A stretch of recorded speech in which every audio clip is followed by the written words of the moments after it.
Hi, this is Hannah. Thank you so much for coming to check out this video. I'm so excited to speak to you guys about astrology today. I wanted to say before I start, thank you to all the new subscribers. Every time I get a little ding or a notification, my heart is a pitter patter. It's like, oh, someone else subscribed. This is amazing. So I'm just really, really appreciative if you're here watching. If you're a continuing person who's seen my other videos, thank you so much. And if you're new, welcome. I hope you are entertained. All right, we really need to talk about astrology, like big time, because I don't know why it suddenly is something that I'm going a little crazy about. Like to the point where I think it might be annoying to some people. Like, can you please stop talking about my chart?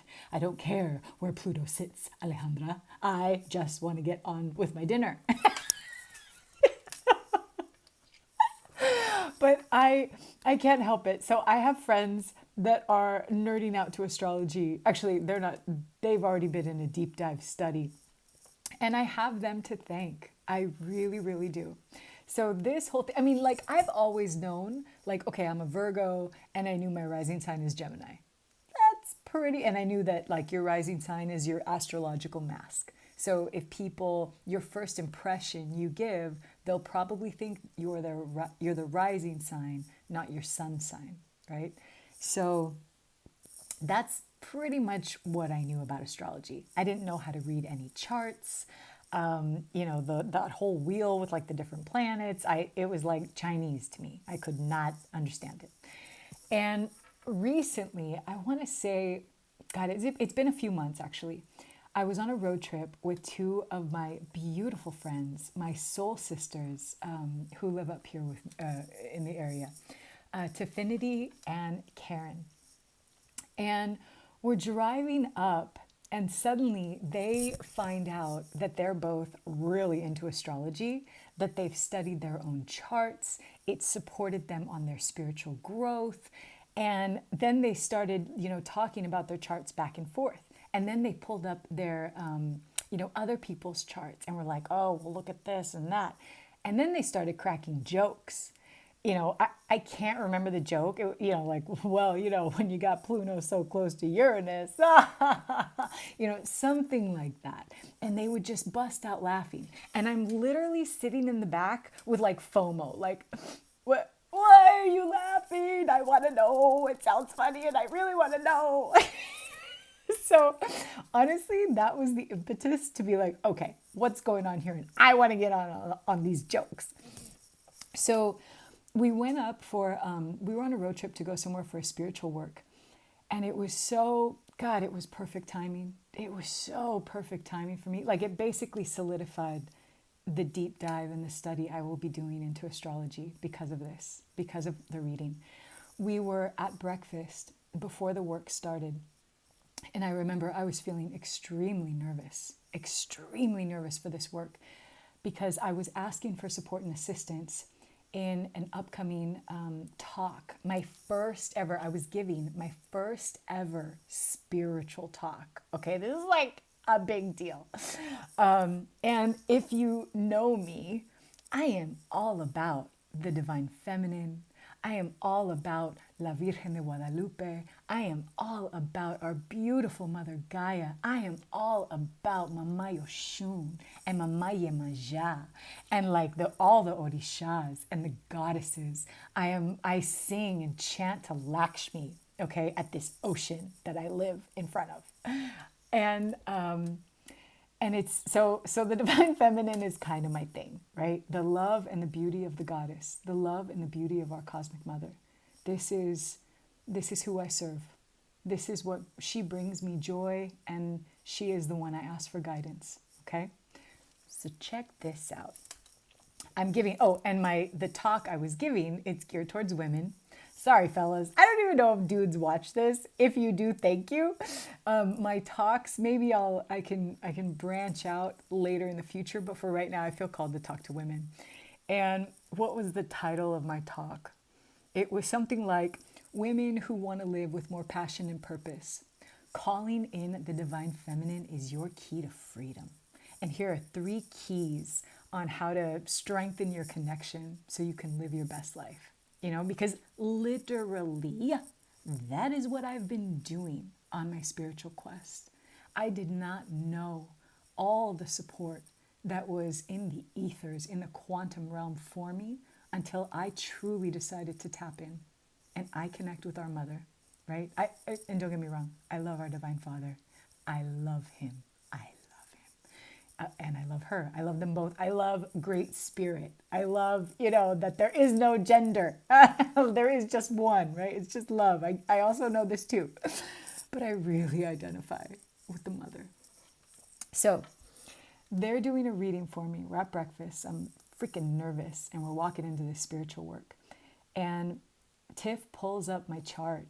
And she's like, oh my God, this makes so much sense. And I was like, what? And she goes, Venus is conjunct your sun. And I was like, I have no idea what that means. Can you please explain a little more? And these are not my words, okay? These are Tiff's words. And Tiff is so witty and funny, and I love her. She was like, okay, basically, because there's an importance here.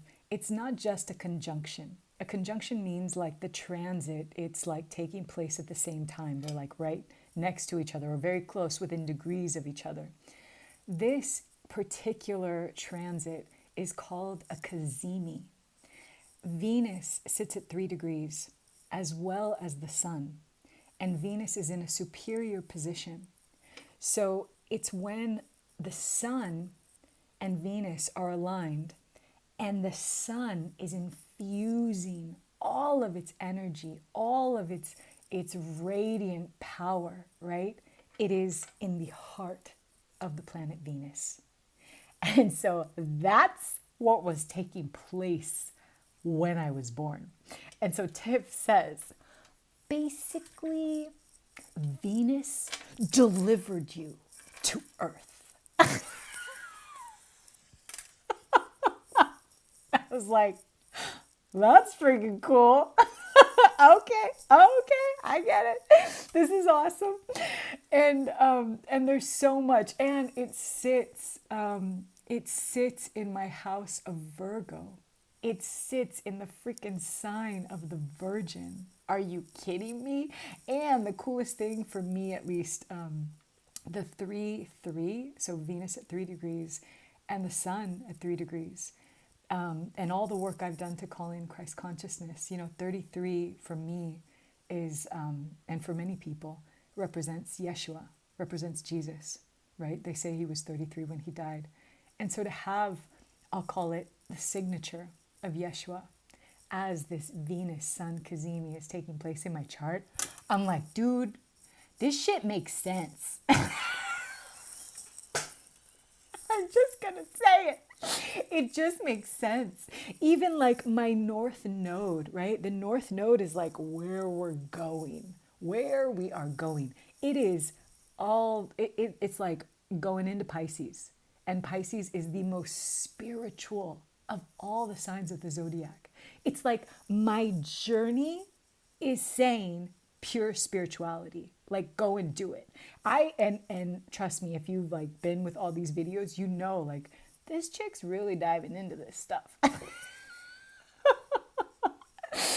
And that is just one of the reasons why astrology is absolutely fascinating me right now. I have not even talked about the transits that are taking place in the sky every single day. Every single day. There is this guy that I follow on YouTube. I really like him. I think, my roommate recommended him and Tifinity, like they both watch him. His name is Achyuta Bhava, and it's Nightlight Astrology. He's amazing. And I like watch his stuff religiously. And, one thing that really like when I really sat with it and realized that there is a cosmic dance, a cosmic celestial dance going on right now in the sky. Like Venus is like dancing around. She's like, I see you, Mars, like, or like passing by Saturn, or like, conjunct with the moon. And, Mars is there, maybe like squaring off to Neptune or Uranus, or who knows what they're doing. Jupiter, in conjunction with, I don't know, Chiron, something like that. It's a trip to see it as a celestial dance. And if this is what's taking place in the sky, right? And we are here on Earth, our beautiful Gaia mother is dancing. We're all dancing around the sun, and then Earth is just kind of dancing on her own. And then we've got the moon kind of going around too. It's just like, oh my God, there is a celestial rhythm right now. And so it makes sense that I would be affected by it. And I look into the transits, and I will ask myself, is this coming up for me right now? What is coming up for me right now? The big transit, is it taking place today or was yesterday? It was Mars squaring Uranus, right? And so like lots of surprises. Uranus is like, full of surprises. And Mars, like the god of war, it's like there could be, communication surprises, sudden, action that came out of the blue, or, something like that. And I kind of like look around, like, what is going on right now? So this and so many other things are reasons why, like, when you look at your chart, what I discovered when I looked at my personal chart, and now Tiff and I and Karen, we love to talk about this with one another and to really understand. Tiff, the other night I was talking about a specific chart, and she gently reminded me, because I was in a heated sort of moment of discovery, let's put it that way. And she was like, dude, this is a person's soul. When we look at a chart, we see what our soul has come to work on in this life. And that is such a beautiful gift of understanding, right? I had a friend who, she was actually getting some coaching done by me. And I pulled up her chart because I wanted to see, I just wanted to see what's there, anything interesting that pops out. And her Chiron is conjunct her moon. And Chiron is represented, it's like the wound that doesn't heal. It is the core wound. It is a karmic wound that we will face in this life. And it doesn't mean, I said wound that doesn't heal, but because I've read, like, that's what some people call it. But it's not about not healing. It's about what have we come to be taught, and how can we transcend? What's on the other side of that vibrational key? So if the wound's on this side, what happens when we can traverse or go through this darkness and come out on the other side of it? What's possible? And then we become the wounded healer. And with this beautiful friend of mine, she, the moon, it can represent emotions. It can also represent the mother figure, figuratively or literally your mother. And she lost her mother when a number of years back. And every time she posts a, like in loving memory of her birthday every year, every time she posts it, I was telling her that I can energetically feel she's so deeply in the sadness of it. And when I pulled up her chart and I saw that Chiron was conjunct her moon, it was like, oh, yes, this is your deepest wound. This is your deepest karmic wound. And this is what you came in here to learn and to grow and to heal. And I sent her some articles that I found online about Chiron conjunct Moon. And she responded back and she's like, oh my God. She goes, when my mom dropped me off at kindergarten, she's like, I held on to her leg and I cried for a month. Like, it was a month of crying because she didn't want that separation. I mean, if that is not karmic, right? If that is not deeply rooted in something greater than just surface level, I don't know what is. So I invite all of you to truly, I mean, if this calls you, all the work I'm going to do, like I'm putting together a group program for women, and we'll absolutely have astrology as part of it. Maybe not the deepest dive like a full astrologer would do, but some pretty core supportive tools and resources. And I just think it's so great for so many people, like so many people. And Tifinity, I love you. We need to have a talk where like you're coming on and I can interview you or something because you are so funny. She did say, I got permission to say this joke. When she told me that Venus basically delivered me to Earth. And she's like, Venus conjunct Sun, Kazemi. She goes, you shit glitter. And I started laughing. She goes, actually, no one shits more glitter than you. And I was like, okay. She goes, wait a minute. Actually, there is somebody who shits more glitter than you. And I was like, who? She goes, Venus conjunct Uranus. Kills me. She kills me. Oh, so we have a blast talking about it. If you are an astrology nerd and I happen to be at a cocktail party with you, let's talk. And yeah, thank you so much for coming to hear that. And now, of course, if you're new to the channel, I end with comedy. There is a reading I got from a wizard. It's part of my spiritual growth. And I committed to doing a comedy skit at the end of every video. So in this one, I have chosen a classic. It's Ace Ventura Pet Detective, Jim Carrey. And let me tell you, this scene, I have quoted it with my cousin Andrea. Andrea would do like the monologue and then I would do the monologue. I don't know how, a bazillion times, maybe a bazillion, because it was the funniest thing. And I hope it brings you lots and lots of joy. Jim Carrey, if you ever watch this video, thank you for your magic in this world. I freaking love you. And yeah, please comment and subscribe and share. I really want to build this channel. I really want to grow my audience. And all the comments you make and all the shares and all the likes, it really supports the algorithm. So I appreciate it. All right, my hopefully fellow astrologer lovers. Thank you for watching. And without further ado, I present to you a scene from Ace Ventura Pet Detective.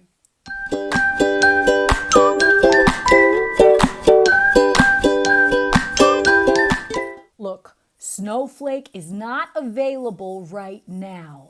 Not available, Roger. I've been waiting all day. I gotta get a shot of his new trick for the evening news. Yeah, what is he, sick? All this shouting. How can I be getting this work done with all the shouting? What for's the shouting? Who the hell is that? Heinz Spitzwellwatt. I am trainer of Dolphin. You want to talk to the Dolphin? You talk to me. What happened to the regular trainer? What happened to him? What happened to me? 7 years I'm with Siegfried. We are making the dolphins disappear, and then Roy is coming in with the white tiger and the stuffing of the pants, and I'm gone. Where's Snowflake? Why do you care about Snowflake? Do you know him? Does he call you at home? Do you have a dorsal fin? To train the dolphin, you must think like the dolphin. You must be getting inside the dolphin's head and communicating. I am speaking to Snowflake and I am saying, aga, aga, aga, aga. And he is saying, aga, aga. When he is up on his tail,